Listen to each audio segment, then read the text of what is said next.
বন্ধুরা, এখন বর্ষাকাল আর বর্ষাকালে মাঝে মাঝেই বৃষ্টি হচ্ছে। আর বৃষ্টি হলে মাঝে মাঝে খিচুড়ি খেতে ইচ্ছে করে। তার জন্য আমি আজকে আপনাদের সামনে খিচুড়ি রেসিপি নিয়ে হাজির হয়েছি। বন্ধুরা, আজকে আমি আপনাদের সামনে 3 রকমের ডাল দিয়ে খিচুড়ি বানানো দেখাবো। তো নমস্কার বন্ধুরা, মুর্শিদাবাদ কিচেনে আপনাদের সকলকে স্বাগত।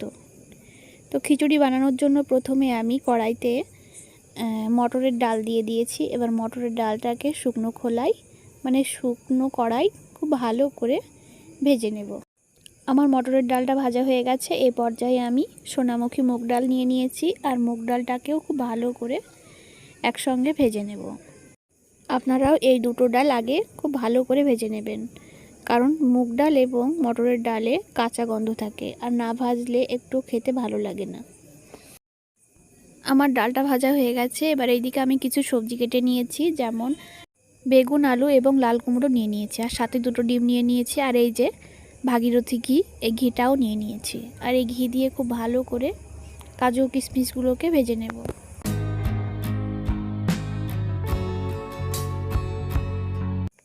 আপনারা দেখতে পাচ্ছেন ডালগুলোকে ভেজে নেওয়ার পর জল দিয়ে ভিজিয়ে রাখলাম।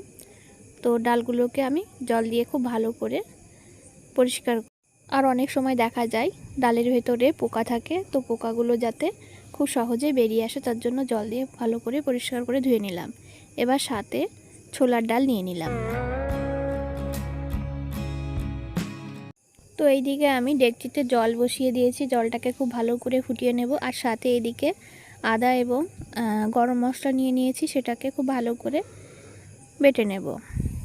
আর এই যে এইদিকে কড়াই চাপিয়ে দিয়েছি, কড়াইতে সরিষার তেল দিয়ে দিলাম। এবার সবজিগুলোকে ভেজে নেব। তো আলুটাকে প্রথমে আমি ভেজে নিচ্ছি। আলুটাকে আমি সামান্য লবণ ও হলুদ দিয়ে খুবই ভালো করে ভেজে নেব। বন্ধুরা, আপনারা ভিডিওটি স্কিপ না করে ভিডিওটি শেষ পর্যন্ত দেখতে থাকুন এবং আমার সঙ্গে থাকুন। আমার আলুগুলো খুব ভালো করে ভেজে নেওয়া হয়ে গেছে। এবার একটা পাত্রে তুলে নিলাম। এবার আলুটা ভেজে নেওয়ার পর আমি বেগুনগুলোকে খুব ভালো করে ভেজে নেব। তার জন্য প্রথমে লবণ দিয়ে দিলাম, আর লবণ দিয়ে খুব ভালো করে বেগুনটাকে ভেজে নিয়েছি। এবার একটা পাত্রে তুলে নিলাম। আর বেগুন ভেজে নেওয়া তেলে আমি লাল কুমড়োগুলোকেও খুব ভালো করে ভেজে নেব।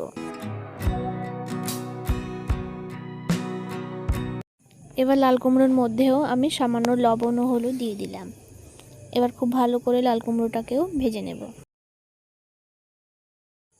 এদিকে আমার জলটা ফুটতে শুরু করেছে। এবার জলের মধ্যে আমি প্রথমে কাঁচা লঙ্কা দিয়ে দিলাম। কাঁচা লঙ্কা দেওয়ার পর রসুন দিয়ে দিলাম, আর একটা তেজপাতা দিয়ে দিয়েছি, আর পেঁয়াজ কুচি দিয়ে দিলাম। আর ঝালটা আপনারা আপনাদের পরিমাণ মতো দিয়ে দেবেন। এবার আমি যে ডালটা ভিজিয়ে রেখেছিলাম সেটাকে দিয়ে দিলাম।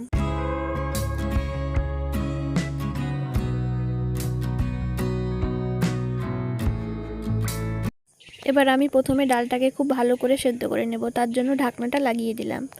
আর এইদিকে আমি চাল নিয়ে নিয়েছি, আর এই কৌটোর আমি 2 কৌটো চাল নিয়ে নিয়েছি। এবার চালটাকে ধুয়ে দিয়ে দিলাম। আপনারা প্রথমে ডালটা সেদ্ধ করে নেবেন, তারপর চালটা দিবেন। এবার আমি 3 চামচ মতো হলুদ দিয়ে দিলাম।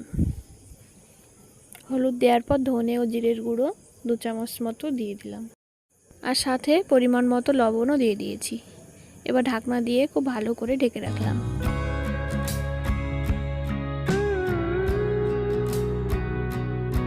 কুড়ি মিনিট পর আমি খুব ভালো করে চাল ও ডালটাকে সেদ্ধ করে নিয়েছি। এবার সবজিগুলোকে দিয়ে দিলাম, আর আমি আদা এবং যে মশলাটা বেটে রেখেছিলাম সেটাকে এবার দিয়ে দিলাম। এবার খুব ভালো করে নাড়াচাড়া করে নিয়েছি, আর তারপর ঢাকনা দিয়ে ঢেকে দিয়েছিলাম। বন্ধুরা, আমার খিচুড়িটা হয়ে যাওয়ার মধ্যে তো এইদিকে আমি কড়াইতে প্রথমে ঘি দিয়ে দিলাম। এবার ঘি দিয়ে কাজু ও কিশমিশগুলোকে খুব ভালো করে ভেজে নেব।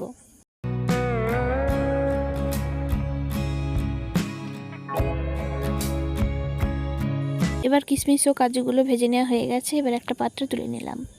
এবার কড়াইতে সরিষার তেল দিয়ে দিলাম, আর তেলের মধ্যে 5 ফোড়ন দিয়ে দিলাম, আর সাথে 2টো শুকনো লঙ্কা দিয়ে দিয়েছি। এবার খুব ভালো করে নাড়াচাড়া করে নিচ্ছি। এবার ডিমটাকে ফেটিয়ে তেলের ওপর দিয়ে দিলাম। আমি এখানে 2টো ডিম নিয়েছি, আপনারা চাইলে আরও ডিমও নিতে পারেন। এবার সামান্য লবণ ও হলুদ দিয়ে দিলাম। বন্ধুরা, খিচুড়ির ডেকচিটা আবারও উনুনের ওপর বসিয়ে দিয়েছি। এবার ভেজে রাখা কাজু ও কিশমিশটা দিয়ে দিলাম, আর কাজু ও কিশমিশ দেওয়ার পর এখানে ভেজে রাখা ডিমগুলোও দিয়ে দিলাম। এবার খুব ভালো করে খিচুড়িটাকে মিশিয়ে নিতে হবে। বন্ধুরা, আপনারা দেখতেই পাচ্ছেন আমার খিচুড়িটা হয়ে গেছে, আর খিচুড়িটা দেখতে কতটা সুন্দর হয়েছে আর খেতেও খুব সুন্দর হবে। তো আপনারা একবার হলেও বাড়িতে বানিয়ে খাবেন, আর খেতে কেমন হয়েছে কমেন্টে জানাবেন। আর ভিডিওটি ভালো লাগলে ভিডিওটিতে একটা লাইক দিবেন। তো দাদিমা খিচুড়ি খাচ্ছে, আপনারা দেখতে থাকুন আর আমার চ্যানেলটিকে সাবস্ক্রাইব করে আমার পাশে থাকুন। আজকের মতো ভিডিওটা এখানেই শেষ করছি। ভালো থাকবেন, সুস্থ থাকবেন, ধন্যবাদ।